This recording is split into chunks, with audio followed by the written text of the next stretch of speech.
guys. Ito naman ang aking ano guys. Kasi may pasok ako guys pag Martes. Yun po ang schedule ko guys sa amo ko.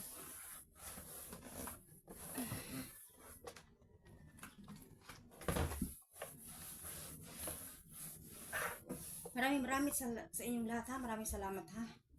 Huwag kayong magsawa sa panood. Panood yung araw-araw. Dito lang talaga ang may kukuntin ko sa inyo. Bahay, trabaho. Yun lang talaga. Minsan, magtitiktok kami ng anak ko.